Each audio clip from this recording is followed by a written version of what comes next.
ഇന്ന് രാവിലെ എണീറ്റപ്പം മുതലേ നല്ലൊരു ബ്രേക്ക്ഫാസ്റ്റ് കഴിക്കണം, പുട്ടും കടല അങ്ങനെ എന്തെങ്കിലും കഴിക്കണം എന്നിങ്ങനെ കൊതിയായി. അപ്പോൾ നോക്കിയപ്പോൾ കടലയില്ല, നമ്മുടെ ഗ്രീൻ പീസേ ഉള്ളൂ. അപ്പോൾ അത് വെച്ചിട്ട് ഒരു കറിയാക്കാം. പിന്നെ പുട്ടും കുറ്റിയില്ല, അതുകൊണ്ട് ചിരട്ടപ്പുട്ടും സെറ്റാക്കാം. അപ്പോൾ ഞാൻ ഈ ഗ്രീൻ പീസ്, ക്യാരറ്റ്, ഉരുളക്കിഴങ്ങ്, കുറച്ച് ഉപ്പ് മഞ്ഞൾപ്പൊടി വെച്ചിട്ട് കുറച്ച് വെള്ളം ഒഴിച്ച് അടുപ്പത്തേക്ക് വെച്ചിട്ടുണ്ട്. അപ്പോൾ അതിന് വേണ്ടിയിട്ട് നമുക്ക് ഇനി തേങ്ങ അരക്കണം. പിന്നെ പുട്ടിനേക്കും തേങ്ങ വേണ്ടേ, അപ്പോൾ രണ്ടിനും കൂടിയിട്ട് ഞാൻ തേങ്ങ ചിരവുന്നുണ്ട്. അപ്പോൾ ഇതാ പുട്ടിൻ്റെ പൊടി എടുക്കാം. ഇത് ഞാൻ മുന്നേ വാങ്ങി വെച്ചതേനും. അപ്പോൾ അത് കയ്യാറായിട്ടുണ്ട്. എനിക്ക് പൊതുവേ അജ്മീൻ്റെ പുട്ടുപൊടി ഭയങ്കര ഇഷ്ടമാണ്.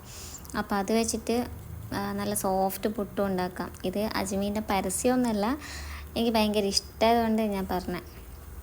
അങ്ങനെ ഇതാ കറി ഓൾമോസ്റ്റ് ആയിട്ടുണ്ട്.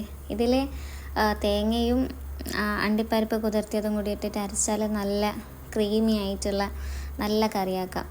പക്ഷേ എൻ്റെ കയ്യിൽ അണ്ടിപ്പരിപ്പ് ഇല്ലാത്തതുകൊണ്ട് ഞാൻ ഒരു 3-4 ബദാം പുതിർത്തി വെച്ചിട്ടുണ്ടായിരുന്നു. അപ്പോൾ അത് തൊലി കളഞ്ഞിട്ട് മിക്സീൻ്റെ ജാറിലേക്ക് ഇട്ട് കൊടുക്കുന്നുണ്ട്. ഇനി ഇതാ ഒരു കുടുക്ക വെച്ചിട്ട്, കുടുക്ക കുറച്ച് നേരം എടുക്കും ചൂടാവാൻ.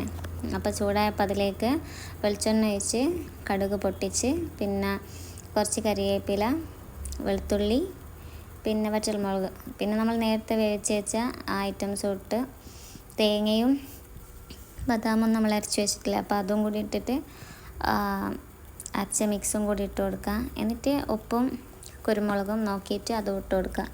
അപ്പോൾ അത്ര തന്നെ. ഞാൻ അധികം സ്പൈസി ഒന്നും ആക്കുന്നില്ല, കാരണം ഞാൻ ഞങ്ങൾ 2 പേരേ ഉള്ളൂ. അധികം സ്പൈസി ഒന്നും ആക്കിയിട്ടുള്ള കറി അതിൻ്റെ ആ ഒരു ടേസ്റ്റ് പോകണ്ടെന്ന് വെച്ചിട്ട് ഞാൻ നോർമൽ, ഭയങ്കര എരിവൊന്നുമില്ലാത്ത രീതിയിലാണ് ഉണ്ടാക്കിയത്.